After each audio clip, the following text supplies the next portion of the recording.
हरियाणा चुनाव को लेकर इस वक्त एक बड़ी खबर आ रही है। सूत्रों के हवाले से खबर है कि सीटों के बंटवारे को लेकर कांग्रेस आप में बात नहीं बनी है। इस खबर पर चंडीगढ़ से हमारे साथ जुड़ रहे हैं हमारे संवाददाता विजय राणा। विजय, सबसे पहले तो ये बताइए कि हरियाणा में आम आदमी पार्टी और कांग्रेस के गठबंधन को लेकर क्या अपडेट है? दोनों पार्टियों के बीच गठबंधन को लेकर चर्चाएं चल रही थी और चर्चाओं में राघव चड्ढा और केसी वेणुगोपाल के बीच में मुलाकाती खबरें भी आई थी।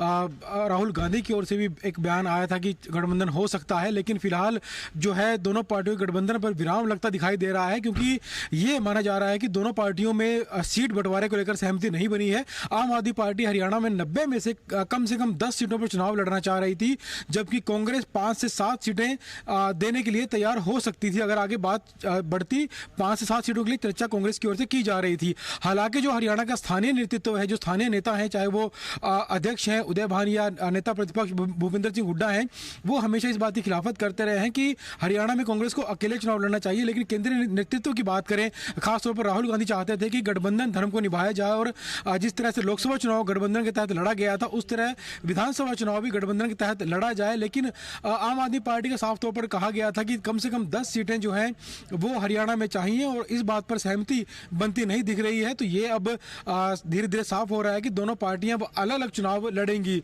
और अगर अलग अलग चुनाव लड़ती है दोनों पार्टियां तो कांग्रेस तो सभी 90 सीटों पर चुनाव लड़ेगी, लेकिन आम आदमी पार्टी कम से कम 50 सीटों पर अपने उम्मीदवार उतार सकती है और अगले 3 से 4 दिन में अपनी पहली सूची भी जारी कर सकती है।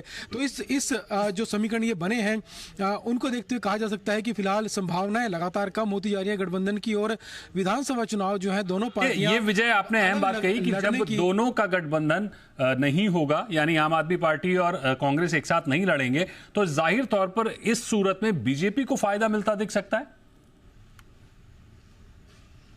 बिल्कुल बीजेपी को फायदा इस बात से बिल्कुल मिलेगा। हालांकि अगर दोनों पार्टियां गठबंधन में लड़ती तो ज़्यादा फायदा आम आदमी पार्टी को होता अगर हम मुकाबला करें कांग्रेस से, क्योंकि लोकसभा चुनाव में भी आम आदमी पार्टी का एक उम्मीदवार हरियाणा में उतरा था। कुरुक्षेत्र लोकसभा सुशील गुप्ता उतरे थे और उन्हें अच्छा खासा एक वोट बैंक उन्हें उस समय मिला था और बहुत कम मार्जिन से वो हारे थे। तो जहाँ तक बीजेपी का सवाल है, तो बीजेपी को ज़रूर इससे फ़ायदा हो सकता था, लेकिन अब दोनों पार्टियां अलग अलग चुनाव लड़ रही हैं और बीजेपी को इससे फायदा जरूर होगा, क्योंकि जो वोट बैंक है वो बटेगा। कांग्रेस और आम आदमी पार्टी का वोट बैंक बटेगा। अगर दोनों पार्टी इकट्ठा चुनाव लड़ती तो कहीं ना कहीं वोट बैंक जो है उनका सीमित था, लेकिन फिलहाल समीकरण इस तरह के बन रहे हैं कि दोनों पार्टियां अलग अलग चुनाव लड़ेंगी। हालांकि इस पर एक और सवाल बनेगा विजय, और सवाल यह है कि आज ही हमने देखा कि बजरंग पुनिया और विनेश फोगाट ने कांग्रेस को ज्वाइन किया है, और इसी के साथ बीजेपी में जिनको उम्मीद थी टिकट मिलने की, उनकी उम्मीद पूरी नहीं हुई, टिकट उनको नहीं मिला, तो इस चीज का कितना नुकसान बीजेपी को झेलना पड़ सकता है कि एक तरफ बजरंग पुनिया और विनेश फोगाट और दूसरी तरफ अंतर कलह भी हो सकती है जिनको टिकट नहीं मिला, उसको देखते हुए?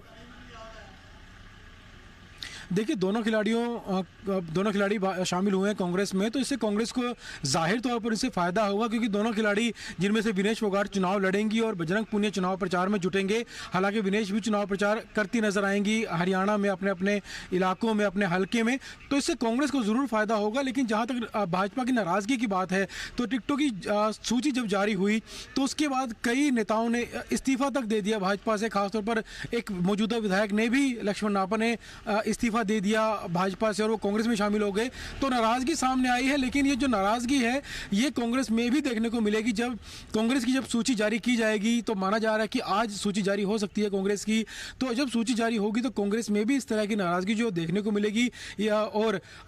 लेकिन बड़ी बात ये होती है कि जब नेता नाराज होते हैं तो पार्टियां अपने नेताओं को किस तरह से मनाती हैं, किस तरह से उनकी नाराजगी को दूर करती हैं, और अगर पार्टियां अपने नेताओं की नाराजगी को दूर करने में सफल हो जाती हैं तो चुनाव में उन्हें ज़्यादा नुकसान नहीं झेलना पड़ता।